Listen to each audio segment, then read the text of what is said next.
समय सार के निर्जरा अधिकार में अमूढ़ दृष्टि अंग का संदर्भ प्रारंभ किया जा रहा है। गाथा नंबर 247। जो हबदिय सम्मूढ़ो चेदा सव्येषु कम भावेषु सो खलु अमूढ़ दिट्ठी सम्मा दिट्ठी मुने दबो।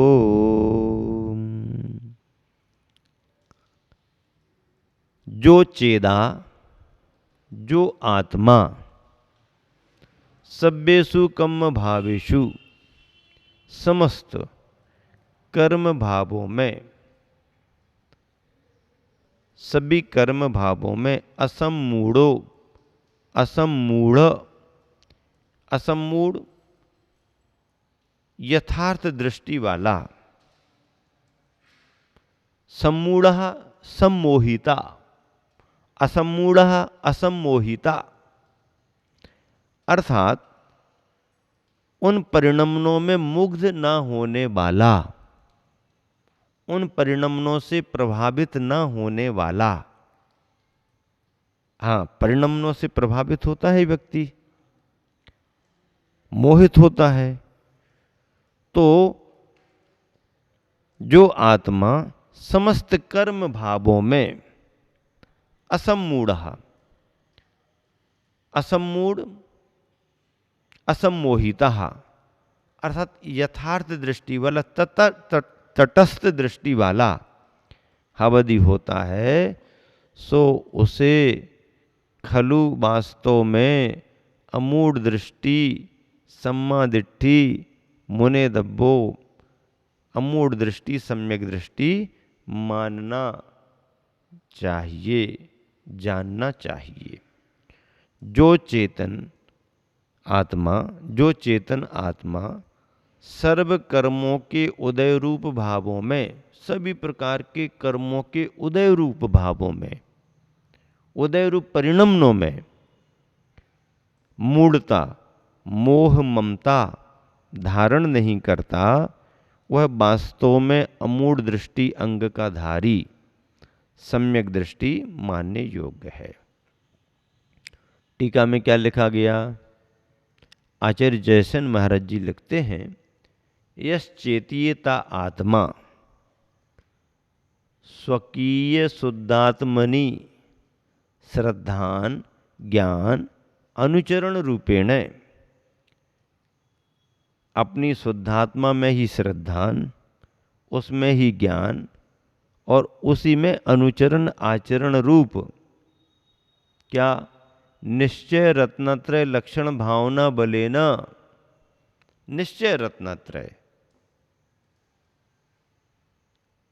है लक्षण जिसका, ऐसी भावना के बल से, निश्चय रत्नत्रय की बात कर रहे, मतलब व्यवहार रत्नत्रय से ऊपर उठ करके पहले व्यवहार रत्नत्रय, फिर उसके आगे निश्चय रत्नत्रय।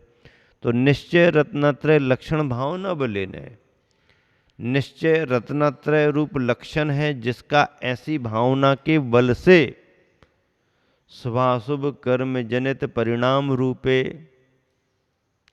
शुभाशुभ कर्मों से उत्पन्न परिणाम रूप बहिर्विषय सर्वथा असम्मूढ़ो भवति। शुभाशुभ कर्म जनित से उत्पन्न परिणमन में, परिणमन रूप बाहरी विषयों में सर्वथा पूर्ण रूप से असम्मूढ़ो, असंप्रक्ता, असम्मूढ़ा अमुग्धा, असम्मूढ़ा करते सम्मूढ़ा सम्मोहिता, असम्मूढ़ा असम्मोहिता, असंप्रक्ता असम्मूढ़ो भवति।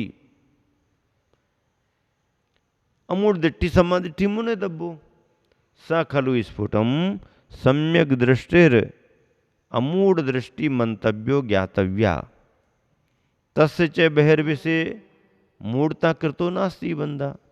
बाहरी उन परिणमनों में इसके लिए मूढ़ता संबंधी कर्म का बंध नहीं होगा, क्योंकि असम्मूढ़ है, तो मूढ़ता संबंधी कर्म का बंध नहीं होगा। पर समय मूढ़ता कृतोबा, तो मुग्धता संबंधी बंध नहीं होगा, अथवा पर समय मूढ़ता। पर समय मूढ़ता का मतलब यह है कि अन्य मतियों की मान्यताओं संबंधी मूढ़ता। पर समय स्वसमय, पर समय स्वधर्म, पर धर्म।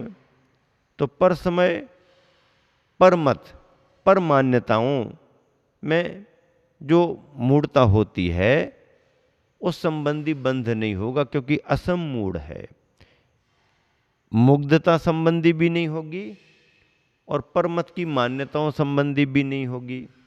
किंतु पूर्वबद्ध कर्मणो निश्चितम निर्जरैव भवति, किंतु पूर्व में बंधे हुए कर्म निश्चित रूप से निर्जरा को प्राप्त हो जाते हैं।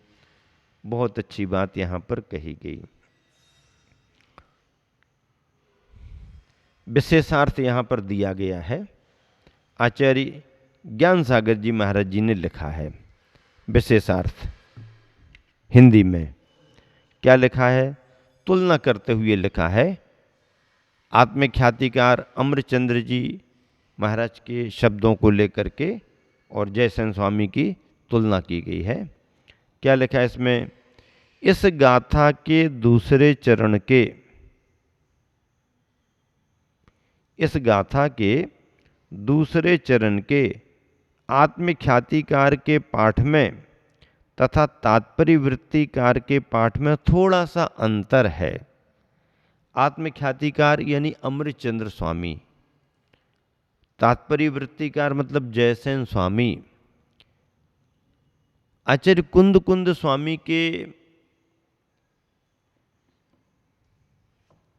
समयसार, प्रवचनसार और पंचास्तिकाय, इन 3 ग्रंथों पर आचार्य अमरचंद्र महाराज जी ने टीका लिखी, आचार्य जयसेन महाराज जी ने भी टीका लिखी। समयसार की टीका को आचार्य अमरचंद्र स्वामी ने आत्मख्याति टीका कहा और समयसार की अपनी टीका के लिए आचार्य जयसेन स्वामी ने तात्पर्य वृत्ति टीका कहा। अब दोनों में कुछ पाठ को लेकर के चर्चा की जा रही है। इस गाथा के दूसरे चरण के आत्मख्यातिकार के पाठ में तथा तात्पर्य वृत्तिकार के पाठ में थोड़ा सा अंतर है। आत्मख्यातिकार का पाठ है, क्या है? चेदा सद्दिट्ठि सब्ब भावेषु,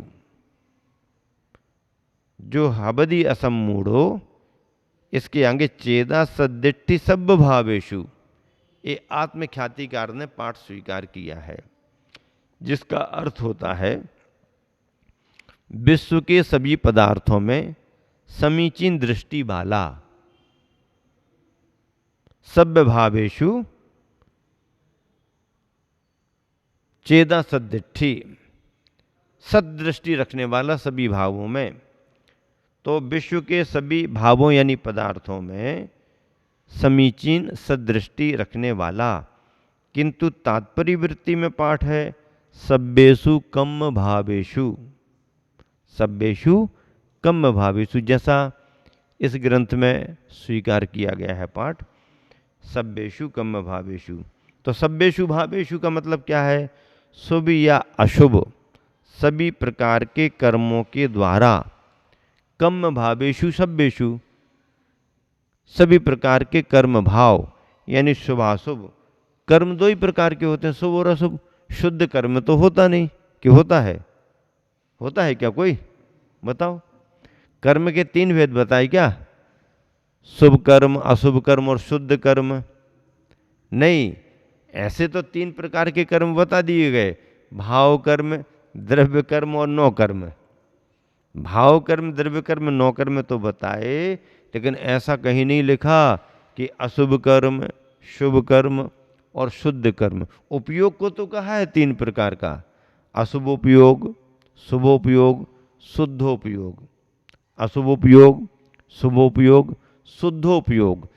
उपयोग तो 3 प्रकार के बताए, लेकिन ऐसा कहीं नहीं लिखा कि अशुभ कर्म, शुभ कर्म और दोनों से परे एकदम शुद्ध कर्म, कर्म शुद्ध हो ही नहीं सकता।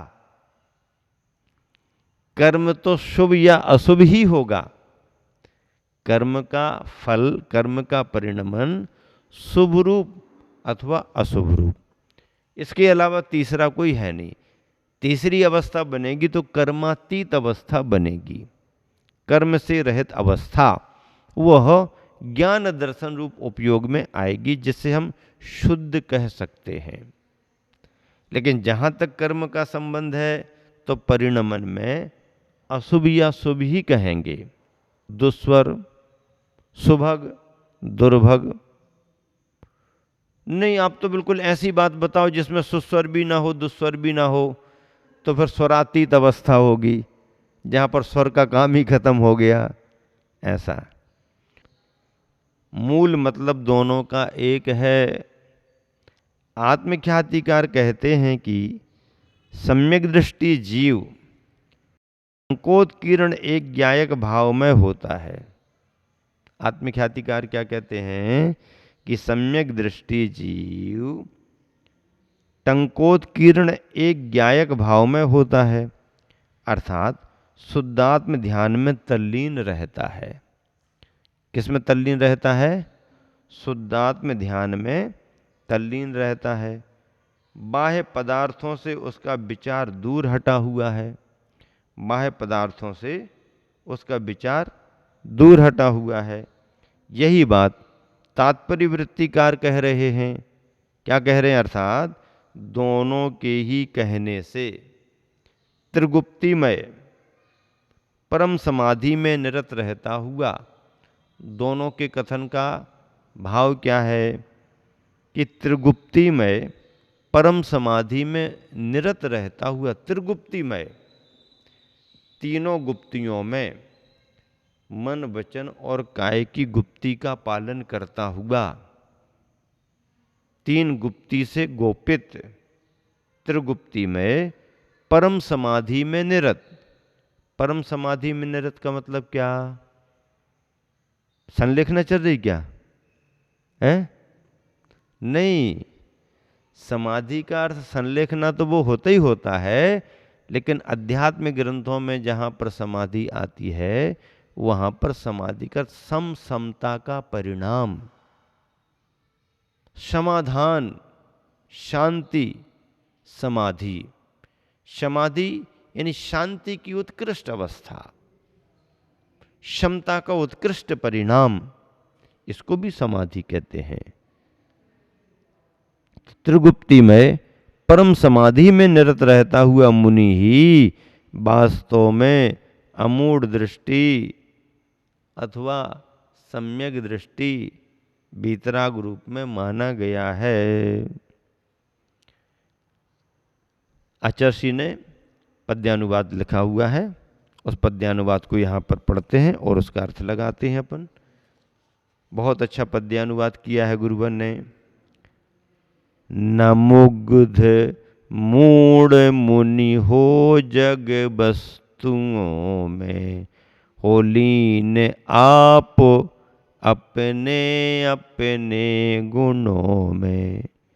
बेही महान सम दृष्टि अमूढ़ दृष्टि, नासाग्र दृष्टि रख नासत कर्म सृष्टि।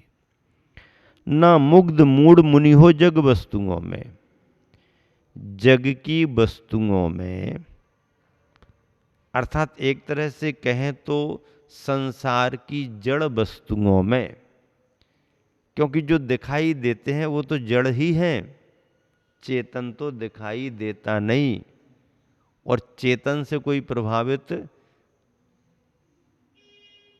जल्दी होता नहीं। क्यों? क्योंकि उसको दिखाई नहीं देता। जो दिखाई देता है उससे ही प्रभावित होता है, उसका ही असर पड़ता है, उसका ही प्रभाव पड़ता है। तो जग वस्तुओं में, तो जग की वस्तुएं क्या?